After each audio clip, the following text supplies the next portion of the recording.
Hello family, সকলে কেমন আছো? আমি তো খুব ভালো আছি। তোমরা সকলে কেমন আছো? তো আগের ব্লগে দেখেছো যে আমি বাড়িতে গেছিলাম এবং আমি বাড়ি থেকে পরশুদিন রাত্রিবেলায় চলে এসেছি। রাত্রিবেলায় এসে তো অনেক কাজ ছিল, টুকটাক কাজগুলো সেরেছি। আর কালকেও সেরকম কোনো ব্লগ শ্যুট করা হয়নি, কারণ কালকে এসে ঘরের ওই টুকটাক বিছানার চাদরগুলো চেঞ্জ করার ছিল, ঘরেরও টুকটাক কাজ ছিল। আর রাত্রিবেলায় রান্নাটাও করে রেখেছি যাতে আজকে বাকি সব কাজগুলো সেরে নিতে পারি। আবার বিকেলবেলায় টিউশনও ছিল, তাই সেরকম কোনো ব্লগ করা হয়নি।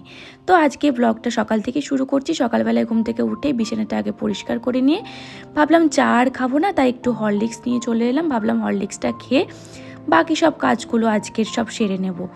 আর দেখো মুখের কি অবস্থা। ভাবছিলাম যে কাজগুলো সারবো, আর অমনি দেখি বাইরে বাপরে বাপ কি মেঘ করেছে। দুদিন ধরে ওয়েদারটা খুব একটা ভালো নেই, কালকে রাত্রিবেলায় অনেক বৃষ্টিও হয়েছে। তো সকালবেলায় উঠে আমি জামা কাপড়গুলো বাইরে বার করে দিয়েছিলাম একটু শুকোনোর জন্য। তো দেখি আবার মেঘ করে এসছে, এই দেখো প্রচণ্ড মেঘ করে এসছে, একটু পরেই বৃষ্টি নামবে। তো ওই জন্য তাড়াতাড়ি করে ভাবলাম জামা কাপড়গুলো তুলে নিই, তারপর বাকি কাজগুলো সারবো। কাজগুলো করতে অনেক সময়ও লাগবে, তো ফার্স্টে ভাবলাম ঘরটা একটু ঝাড় দিয়ে নিই। ফার্স্টে ভেবেছিলাম জানো তো যে আজকে আর ঘরটা মুছবো না, ঝাড় দিয়ে রেখে দেবো। দিয়ে ভাবলাম বাড়িতে প্রায় 2-3 দিন ছিলাম না, ঘরটা নোংরাও হয়েছে, তো ঘরটা ঝাড় দেওয়ার পর একটু মুছেও নেব। আর রান্নাবান্নার তো চাপ নেই, যেহেতু বললামই কালকে রাত্রিবেলায় করে রেখেছি। তো ওই জন্য আর ঘরটা না মুছলে আবার 2 দিন পর বাড়ি যাওয়ার আছে, তো এই 2 দিন ঝাড় দিয়েই চালিয়ে নেব। ওই জন্য ভাবলাম যে আজকে একটু ঘরটা মুছে রাখি। আর এখানে যেহেতু আমি একা একাই থাকি, তো ভাবি যে আমাকে তো সব কাজ একাই করতে হবে, আজ করি কিংবা কাল করি। বরং কালকে একটু রেস্ট পাওয়া যাবে, পড়াশোনাটা একটু বেশি করা যাবে আজকে যদি কাজটা করে রাখি। তো তারপরে আমি ঘরটা মুছে, জামা কাপড় কাচার ছিল না সেরকম, স্নান করে ডাইরেক্ট পুজো দিতে চলে এসেছি।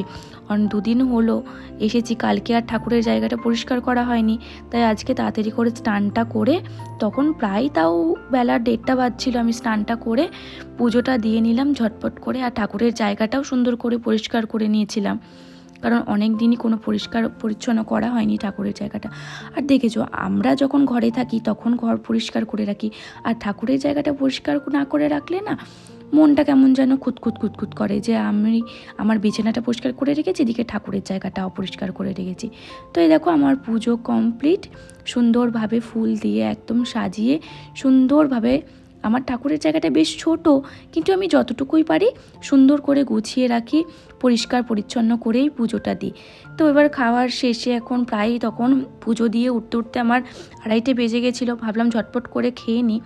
আজকে মেনুতে সেরকম বেশি কিছু ছিল না, কালকে রাত্রিবেলায় একটু ডাঁটা আলু দিয়ে পোস্ত দিয়ে একটা তরকারি করে রেখেছিলাম আর মাছ। তো ব্যাস, পড়াশুনো করতে হবে। খাওয়া দাওয়া কমপ্লিট করে আমি একটু পড়তে বসি বিকেল টাইমটা। বিকেল নাম দুপুরই বলা চলে, তখন 3:30 নাগাদ বাজছিল। ভাবলাম একটু পড়াশুনো করে নিই, তো তারপরে যদি একটু ঘুম পাই তো ঘুমিয়ে নেব। আর পড়তে বসলে এরকম ঘুম তো সবারই পায়, আমার তো পড়তে বসলেই ঘুম পায়। আর কালকে স্যার কিছু নোটও দিয়েছিল, ভেবেছিলাম লিখে নেব আর একটু পড়াটাও করে নিয়ে তখন যদি মনে হয় তো একটু ঘুমোবো। তো দেখো যেমন কথা সেরম কাজ, আমি ঘুমিয়েও গেছিলাম। ঘুম থেকে উঠেছি প্রায় তখন বাজে 6:30, আর প্রচণ্ড খিদে পেয়েছিল। ভাবছিলাম যে কী খাবো, চা খাবো না কি করব। ভাবলাম যে চাটা একটু বরং পরেই খাবো, তার আগে একটু কাজ করি। আমার অর্ধেক একটু তরমুজ রাখা আছে, আর তরমুজ খেতে তো আমার ভীষণই ভালো লাগে। তো ঝটপট করে অর্ধেক তরমুজটা কেটে খেয়ে নিলাম, দিয়ে তারপরে চা করলাম। আর সন্ধেবেলায় চাটা তো খেতেই হয়, চাটা না খেলে মনে হয় যেন মাথাটা একটু ঝিমঝিম করছে। তো ঝটপট ওই জন্য একটু চাও বানিয়ে নিলাম। তো চাটা খেয়ে বসেই ছিলাম, হঠাৎ দেখি গুড্ডু ফোন করে বলছে তুমি একটু রেডি হয়ে নাও ঝটপট করে। তো আমি বলছি এখন রেডি কেন হব। দিয়ে যাই হোক, আমি ওর সঙ্গে বেশি তর্ক না করে রেডিটা হয়ে নিলাম।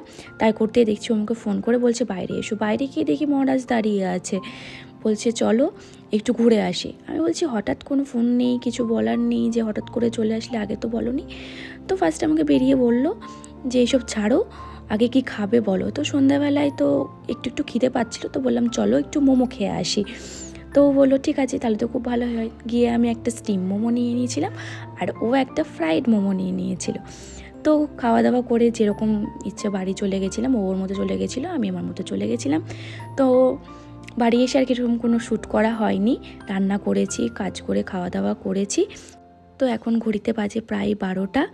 আজকে আমার ব্লগটা এত দূরই। সবার কেমন লাগলো অবশ্যই জানাবে। তো আজকের মতো গুড নাইট, টাটা।